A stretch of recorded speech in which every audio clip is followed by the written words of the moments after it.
Good afternoon, and thanks for joining us on this Wednesday. I'm Jurnee Taylor, and here's a look at the stories we're following today.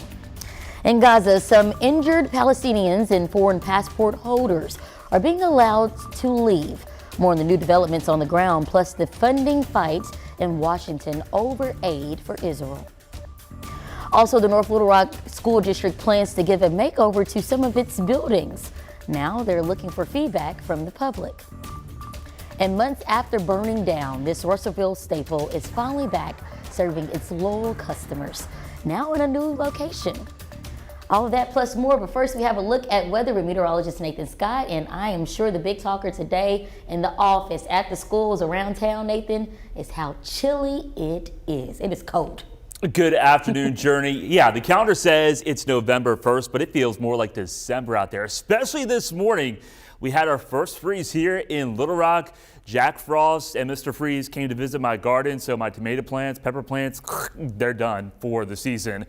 Look at these numbers. It dropped down to 25 in Russellville, 25 Mount Ida, 22 in Mena, 23 in Clinton, even Pine Bluff and Monticello briefly touched the freezing mark, so the growing season ended for most of the state. Temperatures are on the struggle bus. We're only into the mid-40s right now. Little Rock 43 in Stuttgart, 45 in Hot Springs. Even with plenty of sun today, we will be well below average. Along with that, we still have that wind from the north-northeast, so it feels like 44 in Russellville, only feels like the 30s in Harrison and Mountain Home, but even Monticello, it feels like the low 40s. So if you're going to be out and about, you'll need the jacket, especially if you're in the shade. Highs today, low 50s.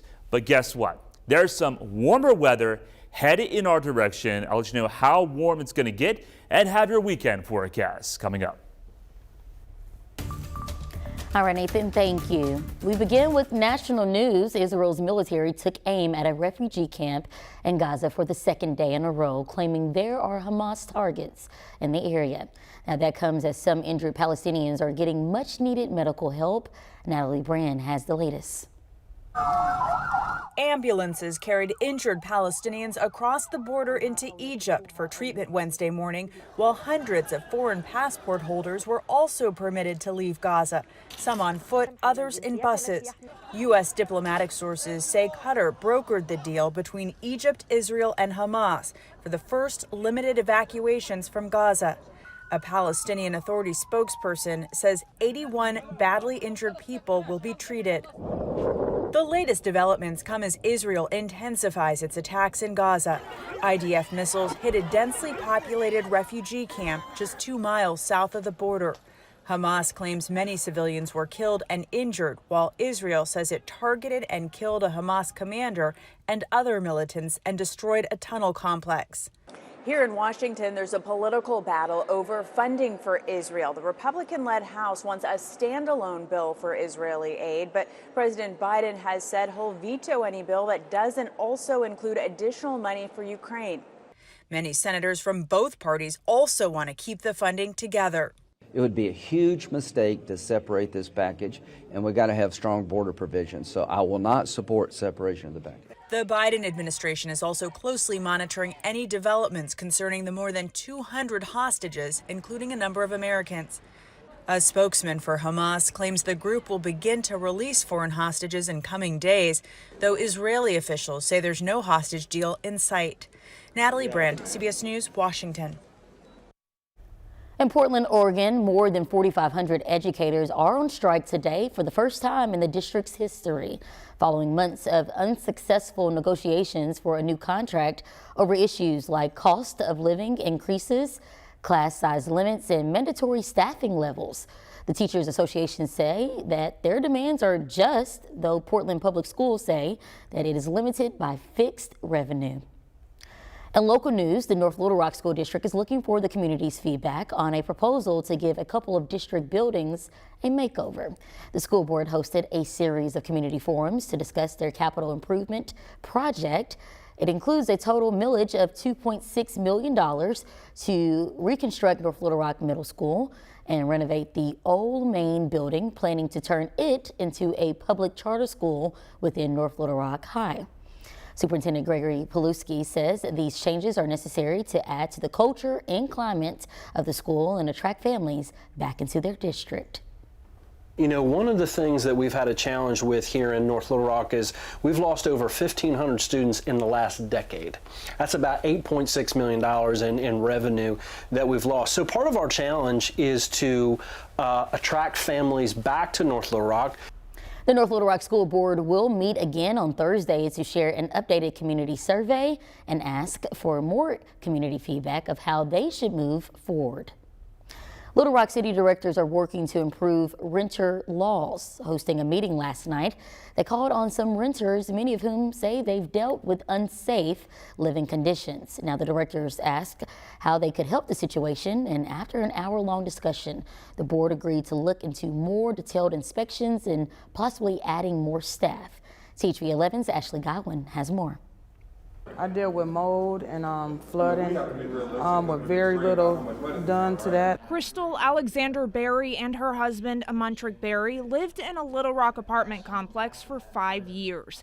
In that time, they said they dealt with unsafe living conditions. I had mold in my closet, is really damaged. Numerous of times it got neglected.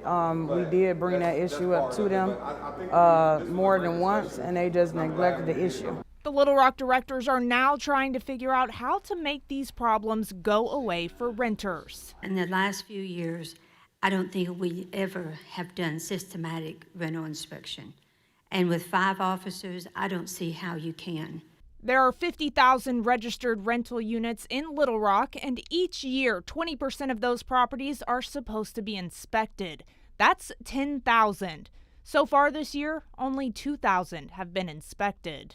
I'm not understanding how they received a score that high with the conditions of the steps falling and different things, mold and different things that happen out there. How do we keep ownership from changing hands when the apartments are in such bad shape? After discussion, the Housing and Neighborhood Programs Assistant Director listed some ways they are trying to make inspections better. Getting better software, looking at how to add more staffing, and continuing training for inspections. Researching to determine what software is the best for us.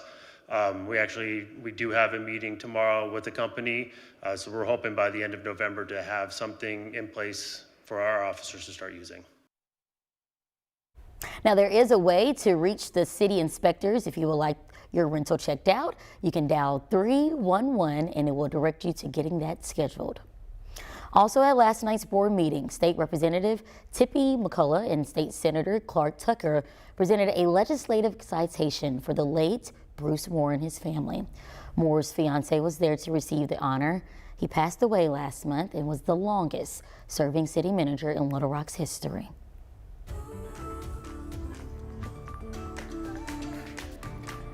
In Russellville, the historic Old South restaurant is moving forward with a new location 5 months after it burned down. When Old South was destroyed in a fire over the summer, the owners weren't sure if they would reopen again. Now they have reopened in the Old Dixie Cafe restaurant in Russellville with their loyal patrons in full support. I'm glad they're back. It's not the original Old South, but it's close enough. They're bigger and better. The new is bigger and better, but the food is still great. Well, the restaurant is open from 7 a.m. to 9 p.m. At the moment, seating is limited to 8 due to long lines. And good news in Little Rock, after 7 long months, the Kroger on Rodney Parham has officially reopened its doors today. The Breckenridge area was left devastated, as you see here, after the EF3 tornado hit central Arkansas. Other stores like Little Rock Running have reopened in a new location. Rock City Running, there we go. Rock City Running has reopened in a new location. As for Kroger, though, it opened to customers at 8 a.m. Well, also happening today, Pulaski County is hosting a job fair going on right now in Little Rock at the Public Works Building at West 32nd and Brown until 2 p.m. Several departments are there looking to fill open positions. For more information about the jobs available, you can look online on PulaskiCounty.net/jobs. Keep in mind, though, some positions require a criminal background check, physicals, and drug screenings. Well, coming up, new guidelines. The American Cancer Society says if everyone followed, about 21% more lives would be saved. And we see lots of blue sky out there on the first day of November, but it is chilly. You still need the jacket or a coat. You'll need the winter coats once again tomorrow morning, but this cold snap will be coming to an end. I'll let you know when next.